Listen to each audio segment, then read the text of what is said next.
Tudo bem, pessoal? Esse é o capítulo 6 do CCNA1, tá certo? Que a gente vai dar aula sobre esse capítulo agora, tá?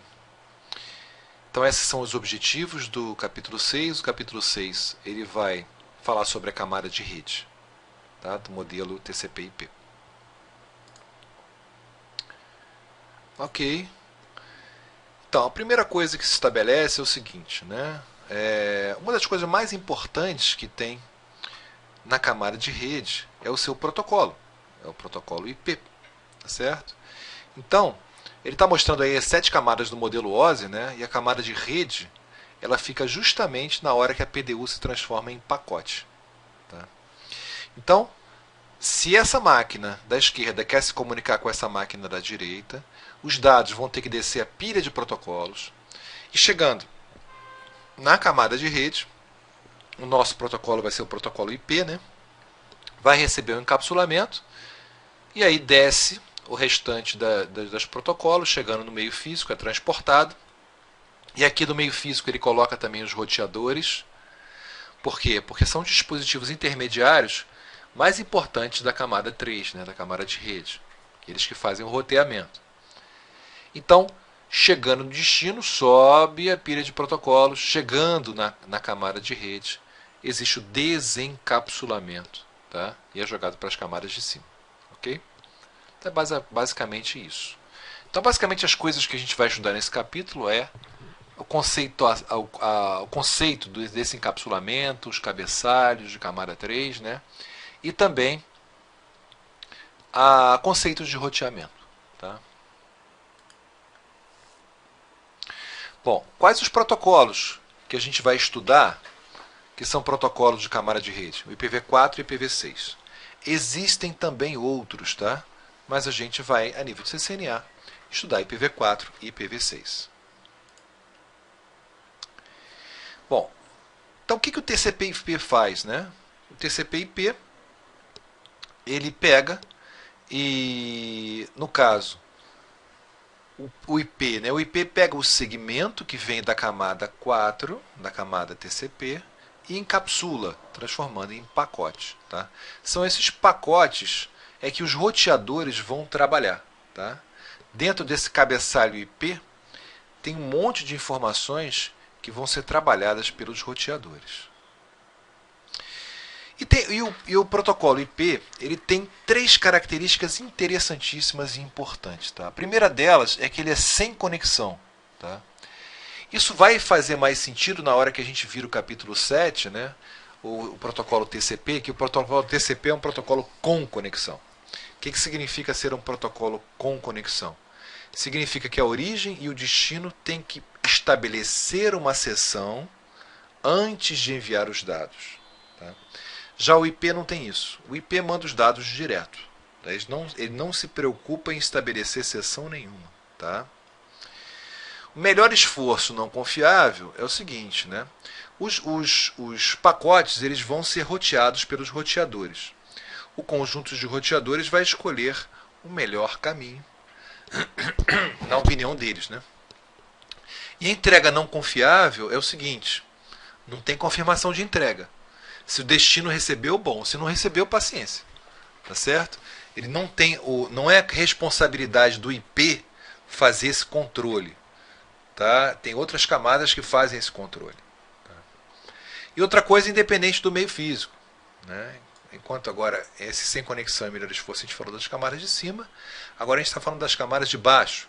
Seja qual for o meio físico, pode ser wireless, fibra ótica, meio físico de fio de cobre, qualquer que seja o meio físico, o pacote é exatamente o mesmo, ele não muda. Tá? Então essas 3 características que ele vai falar mais em detalhes nos próximos slides. O fato de ser sem conexão, ou seja, origem e destino se comunicam, os pacotes eles vão ser reenviados independente de conexão, tá certo? E o destinatário ele não sabe quando vai chegar e a origem não sabe se chegou, tá certo? Ele manda. O que mais? Melhor esforço. Então, os roteadores eles vão trabalhar de tal forma em conjunto que, diante dos muitos caminhos possíveis que o pacote tem, vai ser escolhido o caminho de melhor esforço. Não importando se vão chegar todos os pacotes ou não. Tá certo? Então não é confiável. E a independência do meio físico, essa coisa que a gente já conversou, né? Que o pacote IP é exatamente igual, não importa se ele está nesse meio, se ele atravessa esse meio, se ele atravessa esse meio, se atravessa esse meio, se atravessa esse meio. Chega o pacote que sai daqui, é o mesmo pacote que chega aqui, que é o mesmo pacote que chega aqui, e assim por diante. Tá? O pacote é exatamente o mesmo. Né? Falando em pacote, o que gera o pacote? Né? O que gera o pacote é você pegar um segmento e colocar um cabeçalho IP nele. Aí ele vira um pacote. Tá? E o que vem a ser esse cabeçalho IP? Tá? O cabeçalho IP é um conjunto de 20 bytes, tá certo? Que a gente representa por essa figura aqui. Essa figura aqui é muito interessante. Por quê? Porque esses 20 bytes eles não ficam numa tripa só, assim, numa fila inteira de 20 que não ia caber na tela. Então o que o pessoal faz? Quebra. Coloca de 4 em 4 bytes, tá vendo? Então são 4 mais 4 mais 4 mais 4 mais 4, dando 20. Tudo bem? Então eu tenho aqui os primeiros 4 bytes. Eu tenho os seguintes campos do cabeçalho. Ele tá ressaltando alguns campos importantes aqui, tá vendo? Tem o campo de versão, para saber se é o IP versão 4 ou IP versão 6. Tá? Tem esse campo aqui, ó, de serviços diferenciados, que tem a ver com qualidade de serviço. Tá? Tem esse time to live, que é muito importante, que é simplesmente um número que é decrementado a cada vez que o pacote atravessa um roteador. Tá?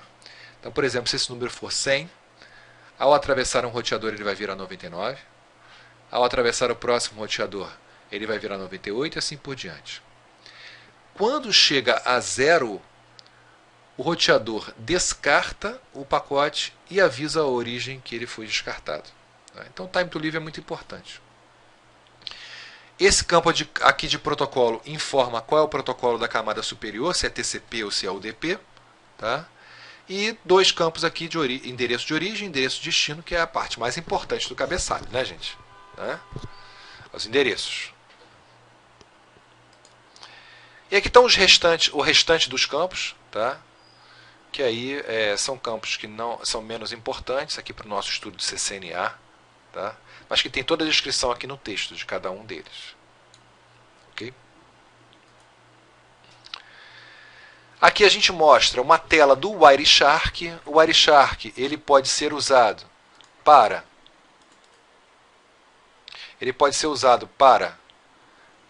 observar os pacotes, tá certo? Então tem aqui a observação dos pacotes, endereço de origem, endereço de destino, né? Conteúdo dos pacotes, os flags do cabeçalho. Então tudo pode ser observado através desse programa gratuito que você baixa na internet, o Wireshark. Só baixar e instalar, que você vai ver toda a tua comunicação com a rede. Tá? Aqui um exercíciozinho sobre esse assunto. Né? Bom, agora ele vai justificar a entrada do IP versão 6. O IP versão 4 tem as suas limitações. A principal limitação é o número de endereços possíveis que eu posso ter. Como o endereço IPv4 ele possui 32 bits, tá? Ele só pode endereçar no máximo 2 elevado a 32 endereços, que são alguns bilhões. Tá certo? No início pensou que esses 4 bilhões fosse muita coisa, mas depois mostrou-se que era pouca coisa. Agora, que todo mundo tem computador, celular, tablet, tudo, né? Fica pouco, 4 bilhões para o mundo inteiro. Tá? Foram feitos foram dados alguns jeitinhos para manter o IPv4. Um deles é o NAT. Tá certo?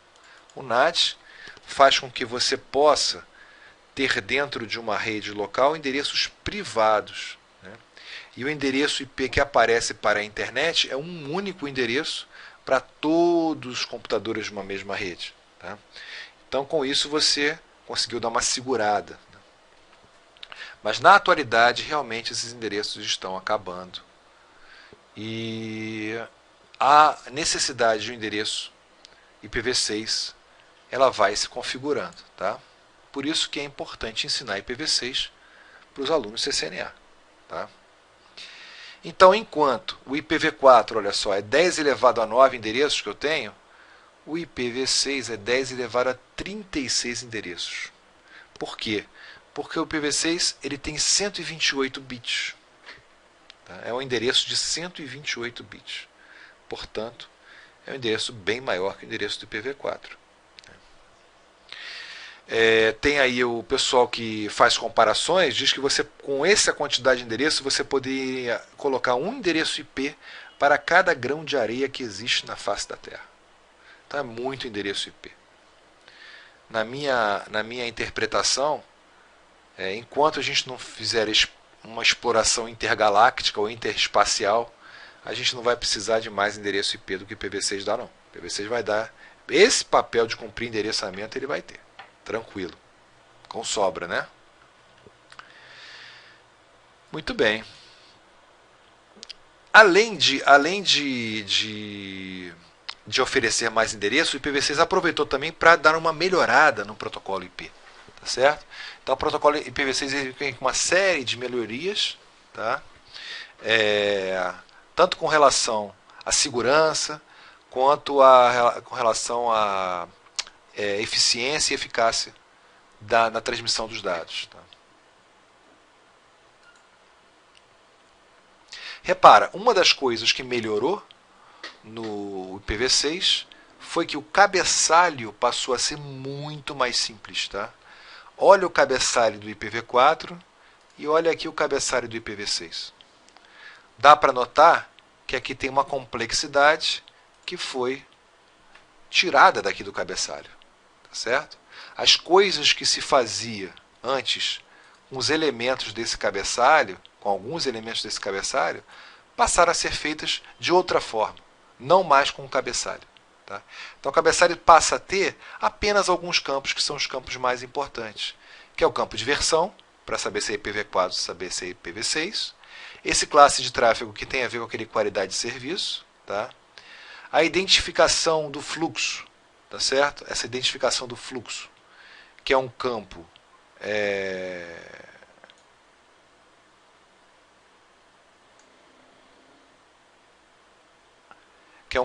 que tem a ver com... Bom, daqui a pouco eu vejo isso. O comprimento do payload, que é o tamanho do cabeçalho. O próximo cabeçalho, que é o CTCP ou CLDP. Tá? O limite de saltos, que tem a ver com o nosso time to live do IPv4 e os endereços. Deixa eu ver aqui se a identificação de fluxo está aqui no texto. Não está aqui, mas depois a gente consegue pegar facilmente isso aqui. É um campo novo, que só tem no IPv6, tá certo? Por isso que eu não me lembro o que ele é. Não tinha no IPv4. Tá? Ah, tá aqui, identificação de fluxo, ó. Fornece um serviço especial para aplicações em tempo real. Ah, é claro. Né?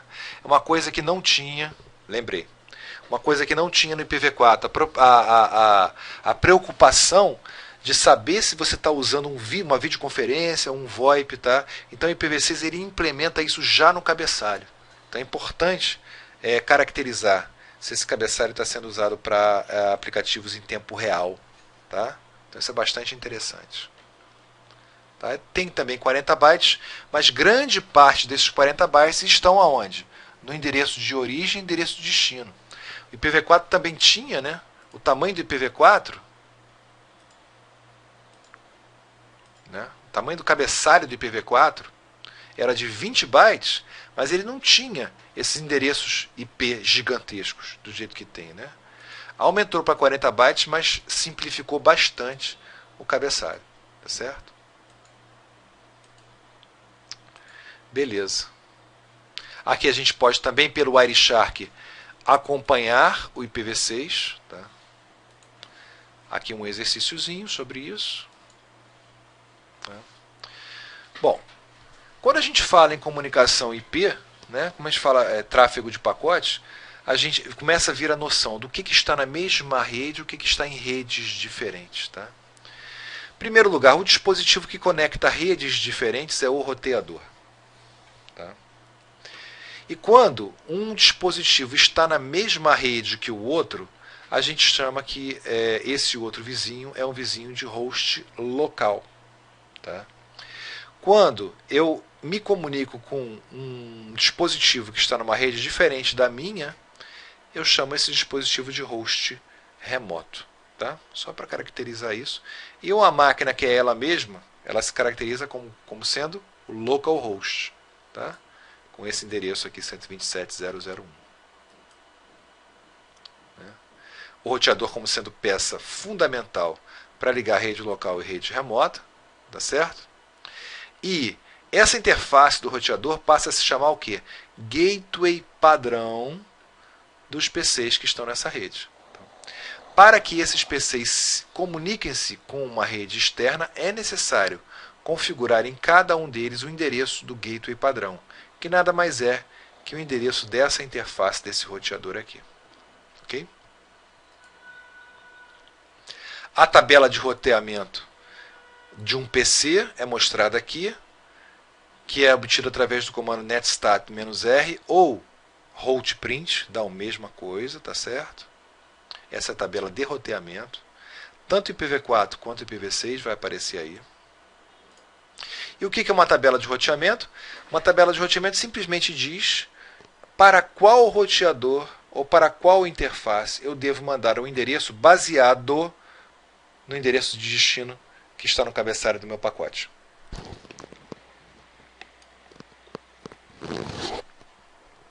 Então, é a tabela de roteamento que diz, olha, se chegar algum pacote que tenha o endereço de rede 192.168.10.0, eu encaminho para onde? Eu encaminho para essa interface, cujo endereço é 192.168.10.10.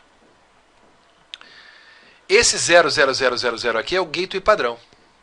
Ou seja, se nenhuma dessas regras aqui de baixo for atendida, então você manda o pacote para onde? Para um roteador cujo endereço é 192.168.10.1. Através de qual interface você vai conseguir mandar para esse roteador? Através dessa interface aqui. Porque o computador pode ter mais de uma interface, né, gente? Tá? Ok? Então essa é a tabela de roteamento. Tá? Assim como eu tenho apenas um endereço de roteador aqui, eu poderia ter vários roteadores aqui. Poderia. Né? Não é comum. O comum no PC é ter todos os endereços diretamente conectados, que são esse é um link aqui, e apenas um de gateway padrão. Tá? Aqui ele está vendo os detalhes de cada uma das entradas da tabela de roteamento, com as suas respectivas redes, né? Redes diferentes. Aqui está mostrando o que significa cada um desses campos, que eu já falei para vocês. Né? O gateway padrão. Certo? E o IPv6 também tem as suas tabelas de roteamento. Tá? É porque a gente não estudou ainda esse endereço, então fica difícil. Mas é parecido. Tá? E aqui tem um exercício para identificar cada um desses campos da tabela de roteamento. Muito bem. E os roteadores? E nos roteadores, né? Nos roteadores, como é que funciona a tabela de roteamento dos roteadores? É uma das coisas mais importantes do roteador é a sua tabela de roteamento. Tá? Para entender as entradas de uma tabela de roteamento, é interessante dar uma olhada nessa topologia. Nessa topologia dá para a gente ver que esse roteador R1 ele tem 3 interfaces, tá vendo? Logo, vai haver 3 entradas na tabela de roteamento. Uma entrada para essa interface, outra entrada para essa interface e outra entrada para essa interface. São redes diretamente conectadas. A rede diretamente conectada gera uma entrada na tabela de roteamento. que diz para o roteador que toda vez que ele receber um pacote cujo destino seja para essa rede, ele envia diretamente para essa interface. Então a coisa mais fácil para o roteador, né, é trabalhar com as suas próprias interfaces. Ele faz um roteamento, vamos dizer assim, um roteamento interno aqui. Ao receber um pacote desta interface cujo destino é essa rede, o que ele faz? Simplesmente coloca na outra interface. Ele mesmo resolve o caso. Tá? Então essas são as rotas diretamente conectadas. Ao passo que, se eu tiver uma rede remota, essa rede que é remota para esse roteador é uma rede diretamente conectada para o R2. Tá certo? Então, o que tem que haver para um pacote cujo destino seja uma rede remota, chegue nessa rede remota? O R1 tem que mandar esse pacote para o R2. Chegando aqui, ele vai colocar em uma de suas interfaces, que é a coisa mais fácil que ele faz. Tá certo? Então, recapitulando, esse R1 quer mandar um pacote, desculpe, essa rede 9268.10 quer mandar um pacote para essa rede 10120. Tá certo? Como é que ela faz? Ela manda para o roteador. O roteador tem na sua tabela de roteamento essa rota, dizendo o seguinte: mande para o R2. Então esse pacote é enviado para o R2. Chegando no R2, ele vai olhar na sua tabela de roteamento, essa rede é minha, é diretamente conectada, então eu vou mandar para essa interface, e aí chega no seu destino. É assim que funciona o roteamento. Tá? O comando show IP route é o comando que mostra a tabela de roteamento de um roteador. Tá certo? Vejam que o R1 ele tem o quê? Ele tem 3 redes diretamente conectadas. As redes diretamente conectadas são identificadas por essa letra C. Aqui, tá vendo? 192.168.10, que é essa de cima aqui, que está diretamente conectada em quem? No Giga 00. 192.168.11, que está diretamente conectada no Giga 01. E 209.165.200, que está diretamente conectada na serial 3. Tá certo? Então, é isso. Bom, e as redes remotas? Bom, as redes remotas são essas aqui, ó, 10.1.1.0 e 10.1.2.0. Também aparecem na tabela de roteamento. Só que esse D aqui significa que essas rotas elas foram aprendidas através de um protocolo de roteamento chamado EIGRP. Tá? Ou seja, o R2 informou para o R1, através de um protocolo de roteamento, que ele conhece, que as redes que ele conhece são essas, 10.1.1.0 e 10.1.2.0. Ao dar esta informação, o R1 falou assim, muito obrigado. Então eu vou colocar isso na minha tabela de roteamento. Eu vou dizer o quê? Que toda vez que eu receber um pacote com destino para essa rede, eu vou enviar para 209.165.200.226, que é o R2. Tá claro? Aqui está mostrando os detalhes da rede conectada. Sempre, na versão do iOS de 15 para cima, sempre que aparece uma rede diretamente conectada, vai aparecer também esse link local aqui, o 92.168.10.1, que é o endereço da interface com a barra 32. Tá? Vai aparecer, esses aparecem em pares, sempre. Tá certo?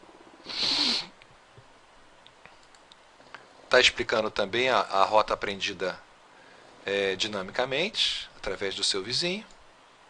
Tá? E aí está explicando como acontece o roteamento, que é aquilo que a gente explicou no início. Né? Ao receber um pacote com o endereço de destino, o R1 verifica se existe alguma correspondência em sua tabela de roteamento e executa essa correspondência, ou seja, manda para a interface que for o caso. Tá? Aqui ele está mostrando cada uma das entradas daqui, né? As entradas aqui, uma entrada diretamente conectada, uma entrada dinâmica, né? Aqui um exercício sobre isso. Um exercício prático, né? Muito bem, agora ele vai falar o quê? Vai falar dos roteadores, né? Nada mais justo, se a gente está falando de camada de rede, qual o dispositivo intermediário que funciona na camada de rede? É o roteador, tá certo? O nome dele já fala, ele roteia. Ele trabalha principalmente com a camada 3, com a camada de rede. Tá? 3 classes de roteadores da Cisco: roteador tipo filial, roteador WAN e roteador de provedor de serviços. Né? O de filial é aquele bem simples, tranquilo, usado em redes locais ou usado em bordas de pequenas empresas. O de WAN, grandes empresas. E o de provedor de acesso são roteadores gigantes. Tá? Então, o que a gente usa no nosso laboratório lá da Academia Cisco é esse 2900 aqui, que é um roteador de filial. Tá certo? Aqui, se vocês tiverem a curiosidade de abrir um roteador, é fácil, é só tirar 3 parafusos, você consegue abrir ele, e você observa ele.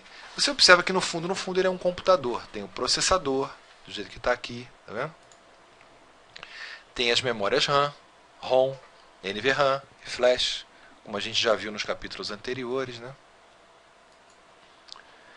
Tem fonte, tem slot para entrar placa, tem memória, tem processador, tem módulos, tem fonte, tem ventilador, tá certo? Aqui dando uma olhada nas interfaces traseiras do roteador, que a gente já viu também. O ideal disso é olhar realmente o equipamento prático, né? Aqui, ó, outras interfaces.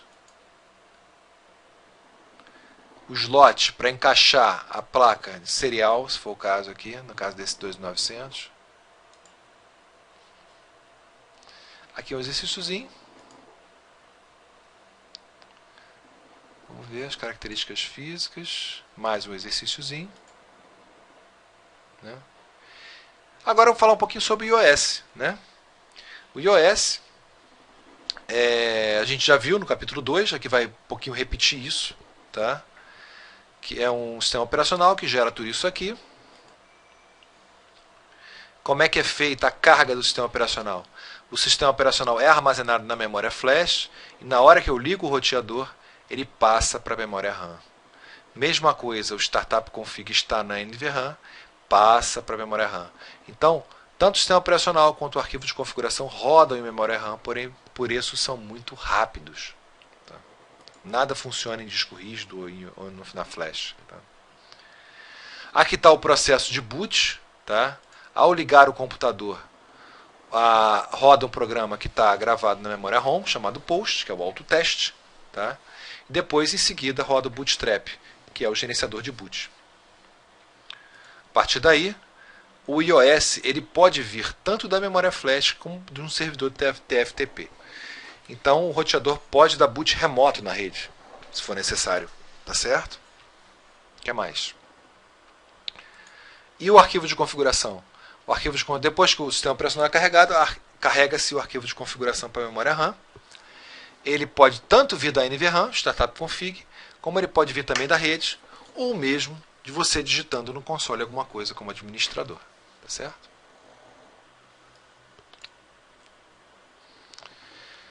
Aqui o Show Version mostra a versão do iOS e mais outras coisitas, como nós já vimos. Aqui um videozinho para mostrar o processo de inicialização do roteador. Vocês podem ver também, ou na prática, né? Aqui tem um exercício. Muito bem. E aqui ele vai mostrar de novo as configurações iniciais do roteador, né? Aqui é para atribuir um nome ao roteador, para colocar as senhas de console VTY, colocar a senha do Enable, criptografar a senha do console e do VTY, o banner, que é aquela mensagenzinha de entrada, e para salvar a configuração, tá certo? E aqui é um exercíciozinho para fazer exatamente isso. Packet Tracer. Configuração das interfaces. Para configurar o endereço IP das interfaces, eu entro na configuração específica da interface, o endereço IP, posso colocar uma descrição opcionalmente e o no shutdown para ligar a interface. Okay? Exercíciozinho para fazer isso. Show IP interface brief, show IP int.br, vai me dar a configuração IP das interfaces, tá certo? O comando ping também é importante para eu conferir essa configuração. Aqui está a comunicação com uma rede local, comunicação com uma rede remota, e por isso que você precisa do gateway padrão em cada um dos PCs para isso aí funcionar, né? O switch também tem endereço IP gateway padrão, tá? Apesar dele ser um dispositivo de camada 2, ele precisa ser administrado remotamente. Então ele precisa ter um endereço IP, um gateway padrão igualzinho o PC. E a interface que eu faço isso é a interface VLAN 1, que é uma interface virtual. Tá? Então IP address, coloco, e IP default gateway, também esse comando aqui para colocar o switch para ser remotamente administrado. Tá? Lembrando, as interfaces físicas do switch não podem levar endereço IP. Por quê? Porque o switch é um dispositivo de camada 2. Tá claro? Um exercíciozinho. Mais um packet tracer. Né? E assim termina o capítulo 6.